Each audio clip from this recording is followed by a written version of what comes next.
Hello students, welcome back to my YouTube channel Geography Guru.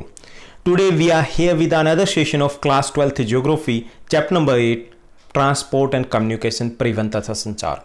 बहुत आसान सा chapter रहने वाला है ये। काफ़ी सारे कंसेप्ट हैं जो आप 10th क्लास में पढ़ चुके हो और बहुत सारे कंसेप्ट हैं जो हमारे आसपास घूमते हैं, यानी ट्रांसपोर्ट के मीन्स ऑफ ट्रांसपोर्ट से आप परिचित होंगे, साथ ही साथ आप परिचित होंगे संचार के साधनों से। लेकिन यहाँ पे क्योंकि हम इंटरनेशनल पॉइंट ऑफ व्यू से देखने वाले हैं तो काफ़ी कुछ ऐसे फैक्ट्स होंगे, काफ़ी कुछ ऐसी नॉलेज होगी, काफ़ी कुछ ऐसा हम पढ़ने समझने वाले हैं जो हमने पहले नहीं पढ़ा है। लेकिन क्योंकि ये कोरिलेटेड है हमारे नॉलेज से, जो हम जानते हैं, तो बहुत इंटरेस्टिंग रहने वाला है। तो चलिए सबसे पहले हम पता लगाते हैं कि इस चैप्टर में है क्या, कंटेंट क्या रहेगा। तो इसमें ट्रांसपोर्ट के बारे में हम पढ़ेंगे, ट्रांसपोर्ट क्या होता है, काइंड्स ऑफ ट्रांसपोर्ट, किस तरीके से और कितने वर्गों में हम उसको क्लासिफाई कर सकते हैं, और हम फिर एक एक करके हम पढ़ने वाले हैं। हम पढ़ने वाले हैं हाईवेज़ के बारे में, रोडवेज़ के बारे में, हम पढ़ने वाले हैं रेलवेज़ के बारे में, हम पढ़ेंगे पाइपलाइंस के बारे में, फिर वाटरवेज़ के साथ साथ हम एयरवेज़ की भी बात करेंगे, इनके फीचर्स क्या होते हैं। बहुत से इंटरेस्टिंग फैक्ट्स हम लेकर के आएंगे इस चैप्टर में। उसके साथ साथ जो लास्ट एपिसोड रहेगा उसमें हम कम्युनिकेशन की बात करेंगे। हालांकि कम्युनिकेशन इस चैप्टर में टाइटल का हिस्सा ज़रूर है, लेकिन नियर अबाउट 5%, कहीं शायद 5% भी नहीं होगा। कम्युनिकेशन होता क्या है, साइबर स्पेस की बात करेंगे और सैटेलाइट्स की बात करेंगे। तो ये सब कुछ इस चैप्टर में रहने वाला है। थोड़ा लेंथी चैप्टर रहेगा, तो कुल मिलाकर के इस चैप्टर में 6 एपिसोड रहने वाले हैं। चलिए शुरुआत करते हैं आज के हमारे पहले एपिसोड की। सबसे पहले हम बात करेंगे ट्रांसपोर्ट की। अब ट्रांसपोर्ट क्या होता है? आप बहुत सारे प्रोडक्ट यूज़ करते होंगे घर पे, खाने पीने के रैपर्स आपने देखे होंगे, चॉकलेट ज़रूर लेते होंगे, नमकीन लिया होगा या कोल्ड ड्रिंक्स, बहुत सारी चीज़ें हैं। किचन का सामान होता है, वो भी पैकिंग में होता है। तो रैपर के ऊपर बहुत सारी डिटेल दी होती है। कभी पढ़ी है? नहीं पढ़ी है तो अगली बार पढ़ना, कोशिश करना क्या क्या होती है। यूज़फुल इन्फॉर्मेशन होती है। उनमें से एक इन्फॉर्मेशन होती है मैन्युफैक्चरिंग यूनिट की, यानी मार्केटिंग अलग होती है और मैन्युफैक्चरिंग यूनिट अलग होती है। हो सकता है मार्केटिंग कंपनी है वो यूएसए बेस्ड हो, जर्मनी बेस्ड हो, जापान बेस्ड हो या फिर मुंबई बेस्ड हो, लेकिन उसके मैन्युफैक्चरिंग यूनिट है वो ऑल ओवर द कंट्री होते हैं। तो वहाँ पर ये प्रोडक्ट बना होता है। अब ये जो सारे प्रोडक्ट हम जब आप देखोगे तो पता चलेगा कि सारे प्रोडक्ट जो हम यूज़ कर रहे हैं वो प्रोडक्ट हमारे आसपास नहीं बनते। कुछ हो सकता है आपके लोकल सिटी में बन रहे हो, कुछ जो बड़ी शहर हैं, बड़ी सिटी है वहाँ पे बन रहे हो, दिल्ली एनसीआर से आ रहे हो आपके आसपास। कुछ ऐसे भी हो सकते हैं जो अदर स्टेट से आ रहे हो। बहुत सारे प्रोडक्ट ऐसे भी होंगे जो अदर कंट्री से आ रहे हो। तो ये प्रोडक्ट हमारे पास नहीं बनते हैं, यानी कहीं और बनते हैं। अब जैसे आप घर पे बैठे बैठे ऑनलाइन कर देते हो, अमेज़न पे या मिंत्रा पे, फ्लिपकार्ट पे, जियो मार्ट पे, और आपके पास प्रोडक्ट पहुंच जाता है। अब ये प्रोडक्ट आते कैसे हैं? उड़ के अपने आप नहीं आते, इनको पहुंचाया जाता है किससे? जिसे हम मीन्स ऑफ ट्रांसपोर्ट बोलते हैं। परिवहन किया जाता है इनका। तो ये परिवहन है क्या, ये हम जानेंगे आज के इस एपिसोड में। चलिए सबसे पहले हम बात करते हैं कि ये परिवहन है क्या।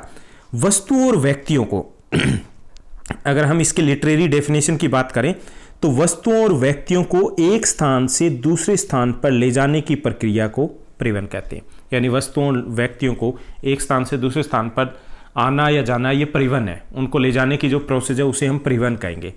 और जिससे आएंगे या जाएंगे वो क्या होंगे? परिवहन के साधन होंगे, मीन्स ऑफ ट्रांसपोर्ट होंगे। अब आना या जाना व्यक्ति और वस्तुओं को, दिल्ली से यहाँ सामान आ रहा है तो वो मीन्स ऑफ ट्रांसपोर्ट होंगे जिससे आएगा। ये रोडवेज से आ सकता है, ये रेलवे से आ सकता है, बाय एयर आ सकता है। तो ये मीन्स ऑफ ट्रांसपोर्ट होते हैं। तो पहली चीज़ कि परिवहन क्या है? वस्तु और व्यक्तियों को एक स्थान से दूसरे स्थान पर ले जाने की प्रक्रिया को हम परिवहन कहते हैं। ओके, ये यहाँ पे आप देखिए कि ये कुछ पिक्चर्स मैंने ली है जो वेरियस मीन्स ऑफ ट्रांसपोर्ट है, परिवहन के साधन है। आपको रोडवेज यहाँ पे दिखाई दे रहा है, आपको यहाँ पे एयरवेज दिखाई दे रहा है, यहाँ पे आपको वाटरवेज दिखाई दे रहा है। अब परिवहन के साधन, इनका वर्गीकरण किया जा सकता है। किस आधार पे, कहाँ पर ये उपलब्ध है, स्थल पे है या जल पे है या वायु में है, तो उस आधार पे इनका क्लासिफिकेशन भी कर लेते हैं। स्थल परिवहन, जल परिवहन और वायु परिवहन, यानी कि ये 3 टाइप के हो सकते हैं। ओके, स्थल परिवहन में रोडवेज आएगा, रेलवेज होगा, पाइपलाइंस होगी, ये मुख्य तौर पर इसमें शामिल होते हैं।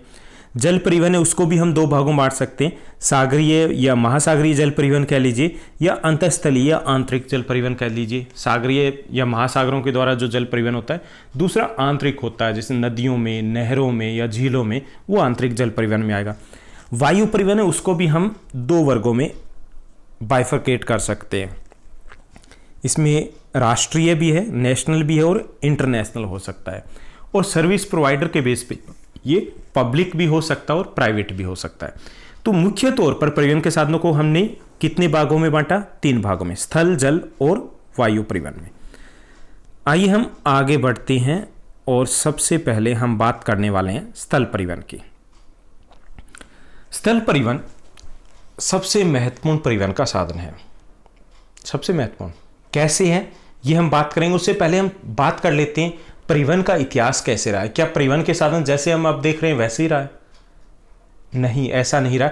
आज से अगर 20 साल पीछे भी अगर आप जाओगे, 20 ईयर्स बैक की बात करेंगे, तो भी ऐसा नहीं था।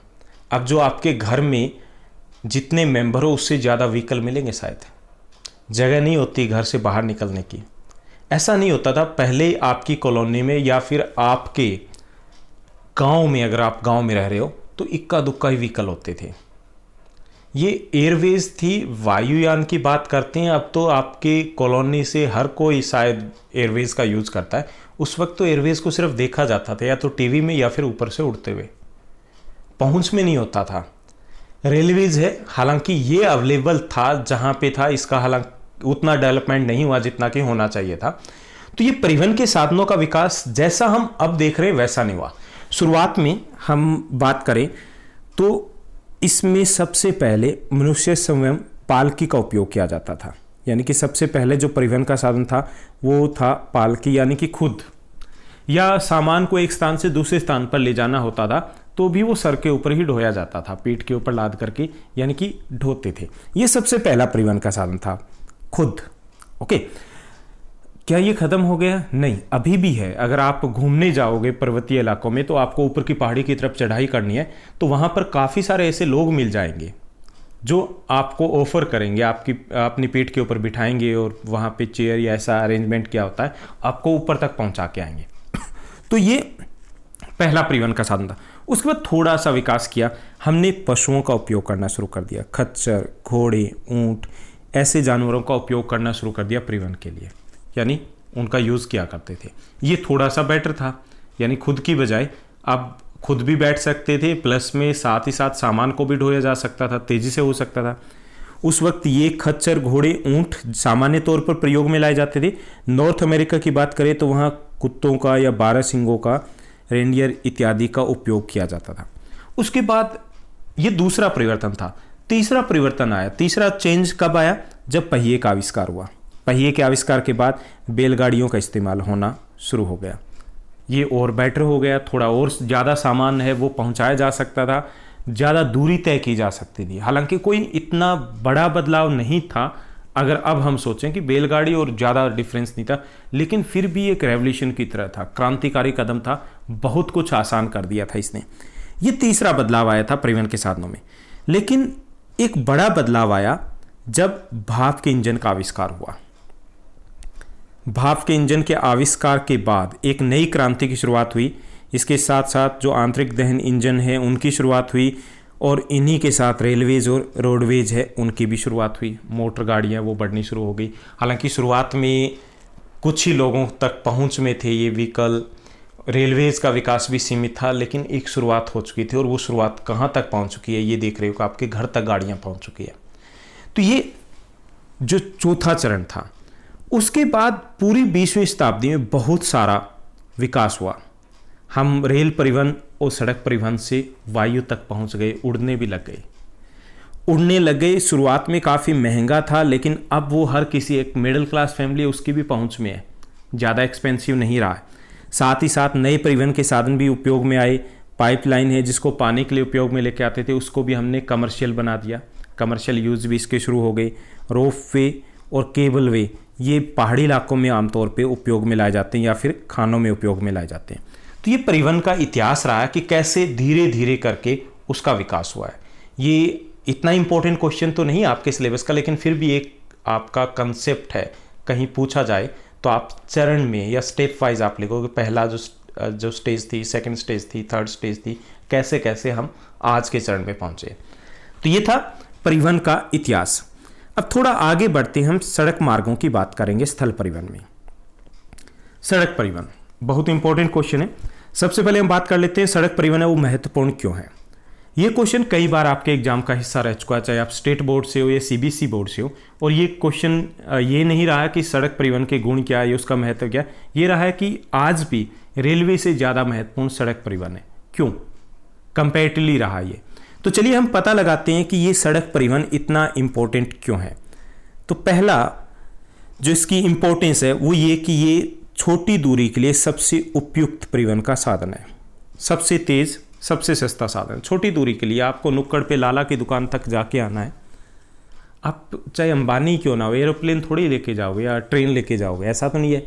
आप सड़क परिवहन, आप स्कूटी है बस जाइए, बाइक है उसको यूज़ किए जा सकते हो, आसानी से जा सकते हो, सबसे तेज़ी से जा सकते हो। तो छोटी दूरी के लिए सबसे महत्वपूर्ण, ये आपको 2 किलोमीटर दूर जाना है, 4 किलोमीटर दूर जाना है, तो उसके लिए सबसे महत्वपूर्ण परिवहन का साधन है। दूसरा, कम वस्तुओं के लिए, आपको 4 समोसे लेके आने हैं, आपको चाट लेके आनी है, आपको 2 किलो चीनी लेके आनी है, आपको कुछ थोड़ा बहुत सामान लेके आना है, तो उसके लिए सबसे बेटर सड़क परिवहन है।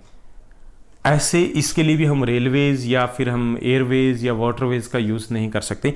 तो कम वस्तुओं के लिए और कम लोगों के लिए, 2 व्यक्तियों को जाना है, शहर में जाना है, 50 किलोमीटर दूर भी जाना है या लंबी दूरी पे भी जाना है, 2 या 4 व्यक्तियों जाना है, तो भी हम बाय रोड जाना प्रेफर करते हैं और बेटर भी रहता है। तो कम व्यक्तियों के लिए, कम वस्तुओं के लिए भी सबसे बेहतरीन परिवहन का साधन सड़क मार्ग होता है, और कम दूरी के लिए भी। इसके साथ साथ एक गुण ये भी होता है कि सड़कों का निर्माण करना बड़ा आसान होता है, रखरखाव करना भी आसान होता है। निर्माण करना, ऊबड़ खाबड़ इलाके वहाँ पे भी आप बना दीजिए इनको, कोई लेवल का नहीं होता। आपने देखा होगा राजस्थान में बड़ा ऐसे अलग तरीके से बनी होती है, रेत के टीले आ गए, सैंड ड्यून्स है तो ऊपर से निकाल देते हैं। रेलवे ट्रैक के लिए बहुत मेहनत की आवश्यकता होती है, जो सरफेस है वो फ्लैट होना चाहिए, समतल होना चाहिए, तो ऐसा यहाँ पे ज़रूरत नहीं होती। रख रखाव करना भी आसान होता है। मान लीजिए कि कहीं पे टूट फूट है सड़क में तो भी वो चलेगा। अपने यहाँ पे तो काफ़ी इलाकों में तो बहुत ज़्यादा ऐसा होता है, अब तो फिर भी इम्प्रूव हुआ है। तो ये इसका सड़क का निर्माण करना भी आसान है, रख रखाव करना आसान भी, और कम एक्सपेंसिव, खर्चा भी कम लगता है। इसके साथ साथ एक सबसे महत्वपूर्ण जो इसकी विशेषता है, ये door to door service provide करता है। आपके घर पे आएगा, ऑटो वाले भैया को 10 रुपये एक्स्ट्रा दो, घर के दरवाजे में, और अगर थोड़ा सा गेट आपका खुला है तो अंदर तक ले आएगा। आप आपकी गाड़ियां हैं, जो भी व्हीकल है, बिल्कुल घर के अंदर है। वो तो कोशिश आपकी होती है कि जहाँ तक अंदर तक जहाँ रहते हो बेड तक भी लेके जा सकते हो ना, यानी door to door service. Aeroplane हर जगह नहीं आ सकती, रेलवे स्टेशन के पास आपका घर हो ज़रूरी नहीं है, पोर्ट के पास आपका घर हो ज़रूरी नहीं है। तो रेलवे या एयरवेज है या वाटरवेज है वो door to door service provide नहीं करते। केवल सड़क परिवहन है जो आपके द्वार से द्वार पहुंच सकता है। तो ये भी एक महत्वपूर्ण गुण है। इसके साथ साथ व्यापार और वाणिज्य के विकास में महत्वपूर्ण भूमिका रहती है। रीढ़ की हड्डी कहा जाता है इसे। कच्चे माल को पोर्ट तक पहुंचाने के लिए या फिर पोर्ट से, बंदरगाह से, पतन से उस माल को जहां ज़रूरत है वहां तक पहुंचाने के लिए, कारखानों तक कच्चा माल पहुंचाने के लिए, कारखानों से मार्केट तक सामान को पहुंचाने के लिए, या खेतों से शहर तक सामान पहुंचाने के लिए जो सबसे अधिक प्रयोग किया जाता है वो सड़क परिवहन है, क्योंकि हर जगह उपलब्ध है ये। तो ये भी एक महत्वपूर्ण इसकी विशेषता है। इसके साथ साथ पर्यटन के लिए भी बहुत महत्वपूर्ण है। पर्यटन जिसका जीडीपी में बहुत बड़ा योगदान होता है और बहुत बड़ा व्यवसाय बन गया है ये। तो ये पर्यटन है, वहाँ पर जितने भी पर्यटन स्थल होते हैं, ज़रूरी नहीं और होता भी नहीं है, जैसे जो पर्वतीय इलाके, पहाड़ी इलाके, तो हर जगह पर रेलवे से जाना पॉसिबल नहीं होता, या एयरवेज की फैसिलिटीज़ नहीं होती, या बिल्कुल उसी पॉइंट पे नहीं होती, और दूसरा वो थ्रिलिंग भी नहीं आती। तो लोग प्रेफर करते हैं रोडवेज से जाना या फिर वहाँ पर घूमना रोडवेज के थ्रू, सड़क परिवहन के थ्रू। तो ये पर्यटन को बढ़ाने में भी इसका सबसे बड़ा योगदान रहा है। तो ये था इसका महत्व कि सड़क परिवहन है वो इतना महत्वपूर्ण क्यों है। कम दूरी के लिए सबसे बेहतर है, कम व्यक्तियों के लिए सबसे बेहतर है, कम वस्तुओं के लिए सबसे बेहतर है, door to door service provide करता है, रखरखाव करना आसान है, उबड़ खाबड़ इलाकों में भी इसको बना सकते हैं हम, व्यापार की रीढ़ की हड्डी कहा जाता है, पर्यटन को बढ़ावा देता है। एक और रह गया, ये लिंक का कार्य करता है, कड़ी का कार्य करता है, किसके बीच में? अदर मोड ऑफ ट्रांसपोर्ट के बीच में। जल परिवहन, रेल परिवहन और वायु परिवहन है। ये रेलवे स्टेशन, उसके साथ साथ जो आपका एयरपोर्ट है, हवाई अड्डे हैं, या फिर जो पतन बंदरगाह या पोर्ट है, वो हर जगह नहीं होते। वहाँ कैसे सामान पहुँचता है, वहाँ से लोगों तक कैसे पहुँचता है? रोडवेज से पहुँचता है। तो ये उनके बीच में कड़ी का काम करता है सड़क परिवहन। तो ये था सड़क परिवहन इतना महत्वपूर्ण क्यों है, इंपॉर्टेंट क्वेश्चन है ये। थोड़ा और आगे बढ़ते हैं, सड़क परिवहन को जानते हैं और हम पता लगाते हैं सड़क गंतव्य क्या होता है। सड़कों का विकास कितना हुआ किसी भी देश में, वो हम सड़क घनत्व से पता लगाते हैं, रोड डेंसिटी से। तो ये सड़क घनत्व, जैसे आपने जनसंख्या घनत्व की बात की थी, उसी तरीके से मापा जाता है, लेकिन इसका माप का जो पैमाना है, जो यूनिट है, वो थोड़ा बड़ा लिया जाता है। तो सड़क घनत्व का अर्थ होता है प्रति 100 वर्ग किलोमीटर में सड़कों की कुल लंबाई। 100 वर्ग किलोमीटर एरिया है, उसमें कुल सड़कों की लंबाई कितनी है, उसे वहाँ का सड़क घनत्व कहते हैं। सड़क घनत्व की बात करें तो नॉर्थ अमेरिका जो कंटिनेंट है उसमें सर्वाधिक है। दुनिया की कुल परिवहन योग्य सड़कों की लंबाई लगभग 15 मिलियन किलोमीटर के आसपास है, उसमें से 33% अकेले नॉर्थ अमेरिका में है। नॉर्थ अमेरिका में कौन से कंट्रीज आते हैं? यूएसए, कनाडा, मैक्सिको, ये मेनली कंट्रीज आते हैं। तो वहाँ पर सड़कों का घना जाल बिछा हुआ है। हालांकि पश्चिमी यूरोप की तुलना में उत्तरी अमेरिका में वाहनों की संख्या के साथ साथ उच्च सड़क घनत्व दर्ज किया जाता है। यूरोप की, अगर हम वेस्टर्न यूरोप की बात करें तो वाहनों की संख्या नॉर्थ अमेरिका से ज़्यादा है, सड़कों का घनत्व भी वहाँ पर काफ़ी ज़्यादा है। उन देशों की बात करें, बेल्जियम में सर्वाधिक है पूरे वर्ल्ड में, लेकिन ये क्योंकि ये छोटा एरिया और छोटे छोटे देश हैं, ऐसा इसलिए है। तो पूरे यूरोप की अगर हम बात करेंगे तो नॉर्थ अमेरिका कंटिनेंट का ही सबसे ज़्यादा मिलेगा और है। यहाँ देखिए, आपको मैं मैप के थ्रू दिखाने की कोशिश करता हूँ। ये सड़क घनत्व दिया गया, यहाँ पे जो डार्क ग्रीन शेड दी गई है, इसका मतलब है वहाँ पे कोई रोड नहीं है। जहाँ पे थोड़ा लाइट ग्रीन है, उसका मतलब है वहाँ पे रोड डेंसिटी है वो 10 से भी बिलो है, 10 to 100 के आसपास है। उससे भी लाइट ग्रीन येलो के आसपास है, तो वहाँ से अबोव 100 है। तो ये आप यहाँ पे विजिबल होगा कि ये एरिया, यहाँ का ये एरिया, अफ्रीका का ये जायरे बेसिन, दक्षिण अमेरिका का जो अमेज़न बेसिन है वहाँ का इलाका, ये कुछ इलाके हैं, आंतरिक भाग हैं यहाँ का, अफ्रीका के आंतरिक भाग हैं। तो यहाँ पर हम चाइना का भी, वेस्टर्न चाइना की बात करें, ये इलाके हैं। तो यहाँ पर सड़क मार्गों का नाम मात्र का विकास हुआ है। इसका कारण है यहाँ जनसंख्या कम है, जलवायु अनुकूल नहीं है, और दूसरा जनसंख्या कम निवास करती है। तो ये इलाके हैं जहाँ पर विरल है। अगर हम वेल डेवलप्ड की बात करें तो ये इलाके जहाँ पर सड़कों का जाल घना बिछा हुआ है, यहाँ पर इंडिया में लगभग अच्छा खासा है। ये एरिया आ जाता है, साउथ अफ्रीका का है, यहाँ के कोस्टल एरियाज़ हो गए, यहाँ हो गया लैटिन अमेरिका के आसपास का इलाका। तो यहाँ पर सड़कों का घनत्व है वो अधिक पाया जाता है। तो ये डिपेंड करता है, मांग के अनुसार डिपेंड करता है, वहाँ इंडस्ट्रियलाइजेशन कितना हुआ, डिपेंड करता है वहाँ पॉपुलेशन कितनी है। तो इन सभी के ऊपर डिपेंड करता है। इसलिए जिन भागों में उद्योग अधिक है, जनसंख्या अधिक है, तटीय इलाकों में जैसे स्पेशली, तो वहाँ पर जनसंख्या घनत्व अधिक पाया जाता है। तो ये था जनसंख्या घनत्व। अब हम कुछ देशों से कंपेयर करके देख लेते हैं कि हम कहाँ ठहरते हैं। कुछ देश हैं उनका डेटा लिया मैंने, और रोड डेंसिटी हमने लिया। इंडिया में जो रोड डेंसिटी है वो है 105 किलोमीटर पर 100 किलोमीटर, यानी कि 100 किलोमीटर, जो 100 स्क्वायर किलोमीटर है, 100 स्क्वायर किलोमीटर है, उसमें 105 किलोमीटर हमारे यहाँ पर रोड की लंबाई होती है। यूके की बात करें तो ये 162 है, फ्रांस की बात करें 164 है, श्रीलंका में ये 151 है, जापान में 327 है, बहुत अधिक रोड डेंसिटी है वहाँ पर। स्पेन की बात करें तो यहाँ पर 68 है और यूएसए में 67 है। कुल सड़कों की लंबाई की बात करें तो यूएसए में घना जाल है, लेकिन हम इसकी रोड डेंसिटी की बात करें तो ये कम है। इसका कारण ये है कि वहाँ पर काफ़ी बड़ा साइज़ में हमारे से लगभग 3 गुना बड़ा है, और पॉपुलेशन की बात करें तो यूपी से डबल नहीं है, यानी कि यूपी से 1.5 गुना ही है सिर्फ पॉपुलेशन। तो इसलिए यहाँ पर घनत्व कम है। जहाँ पर जनसंख्या अधिक है या औद्योगिक विकास हुआ या खाने अधिक है, खनन कार्य किया जाता है, तो वहाँ पर ज़्यादा रोड पाए जाते हैं। तो ये था कुछ देशों का हमने कंपेरेटली थोड़ा आइडिया लगाने के लिए कि हमारे यहाँ पर कितना घनत्व है और दूसरे देशों में कितना है। थोड़ा आगे बढ़ते हैं, हम हाईवेज की बात करते हैं। ये हाईवेज होते क्या, सबसे पहले तो यही पता लगाते हैं।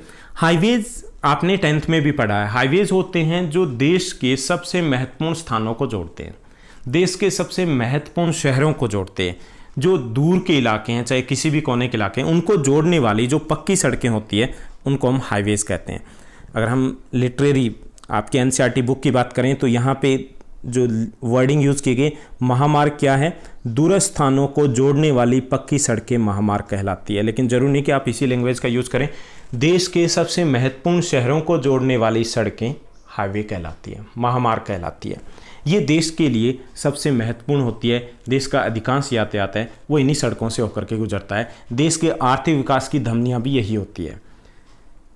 यहाँ पे मैंने हाईवे की पिक्चर दी गई है। ज़रूरी नहीं कि जितनी दिख रही है उतनी सारी हाईवेज खूबसूरत हो। दूसरा ये कि जितने अच्छे ये दिख रहे हैं उससे कहीं ज़्यादा इनकी इम्पोर्टेंस होती है देश की इकोनॉमी में। अब हम विश्व के कुछ महत्वपूर्ण सड़क मार्ग देखेंगे। बहुत इंपॉर्टेंट क्वेश्चन है ये मैप वर्क के लिए भी। कुछ महत्वपूर्ण जो हाईवेज है, सबसे पहले हम पैन अमेरिकन हाईवेज की बात करेंगे, उसके बाद हम मैप पे आते हैं। जो पैन अमेरिकन हाईवे है ये विश्व का सबसे लंबा हाईवे है, विश्व का सबसे लंबा हाईवे। ये अलास्का के उत्तर पश्चिमी भाग से शुरू होकर के चिली और अर्जेंटीना जो देश हैं वहाँ से होते ब्राज़ील के ब्राज़ीलिया तक जाता है। यहाँ मैप वर्क जो दिया गया, मैप दिया गया है, उसमें आप चेक कीजिए कि कहाँ से कहाँ तक ये पहुँच रहा है। ये अलास्का से शुरू हो रहा है, यहाँ देखिए, ये यहाँ से शुरू हो रहा है और यहाँ से होते हुए ये यहाँ, और यहाँ होते हुए यहाँ पर ब्राज़ीलिया शहर है, वहाँ तक ये पहुँच रहा है। तो ये विश्व का सबसे लंबा हाईवे है पैन अमेरिकन हाईवे, जो नॉर्थ अमेरिका के नॉर्दर्न पार्ट से शुरू होकर के साउथ अमेरिका के बिल्कुल साउथ तक चला जाता है लगभग। उसके बाद दूसरा महत्वपूर्ण जो हाईवे है वो ट्रांस कैनेडियन हाईवे है। ट्रांस कैनेडियन हाईवे है, ये कनाडा के दोनों छोरों को जोड़ता है। ये पूर्वी भाग में स्थित सेंट जॉन शहर है, उसको देश के जो पश्चिमी भाग में वेस्टर्न पार्ट में प्रशांत महासागर के तट पर है वैंकूवर, वहाँ तक जोड़ता है। यानी कि सेंट जॉन को ये वैंकूवर को जोड़ता है। ये यहाँ पे आप मैप में भी चेक कर पा रहे होंगे। यहाँ पे देखिए कि यहाँ ये सेंट जॉन से शुरू हो रहा है और सेंट जॉन से शुरू होकर के यहाँ ये वैंकूवर तक पहुँचता है। तो ये कनाडा का सबसे महत्वपूर्ण नेशनल हाईवे। और विश्व की बात करें तो दूसरा सबसे महत्वपूर्ण हाईवे, ये बिल्कुल जो साउदर्न पार्ट है कनाडा का वहाँ से गुजरता है और देश के जितने भी महत्वपूर्ण व्यापारिक केंद्र है, जितने महत्वपूर्ण उद्योग केंद्र है, वो सभी इसी हाईवे के साथ हैं। उसके बाद तीसरा महत्वपूर्ण जो हाईवे वो अलास्का हाईवे है। अलास्का हाईवे है, ये कनाडा के एडमंटन शहर को अलास्का के एंकोरेज शहर से जोड़ता है। उसके बाद फोर्थ जो इम्पोर्टेंट हाईवे है वो है स्टूट हाईवे, ये नॉर्थ ऑस्ट्रेलिया के डार्विन सिटी को दक्षिणी जो साउथ ऑस्ट्रेलिया है उसके एडिलेड शहर से जोड़ता है वाया पोर्ट अगस्ता। ये आप इसको भी चेक कर पाओगे। यहाँ पे देखिए कि नॉर्थ ऑस्ट्रेलिया से इसकी शुरुआत होती है और यहाँ डार्विन से, और ये पहुँच जाता है Port Augusta, via Port Augusta Adelaide तक। ये चौथा सबसे महत्वपूर्ण हाईवे है। तो ये थे कुछ महत्वपूर्ण हाईवेज।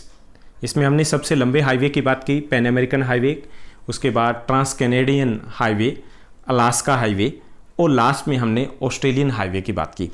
इसके अलावा भी कुछ महत्वपूर्ण हाईवेज हैं, उनको हम देख लेते हैं, थोड़ा सा डिटेल में नहीं जाएंगे। रशिया में मास्को व्लादिवोस्टोक हाईवे है, लंबाई लगभग 8000 किलोमीटर के आसपास है, जो ट्रांस साइबेरियन रेलवे है उसके साथ साथ ये जाता है।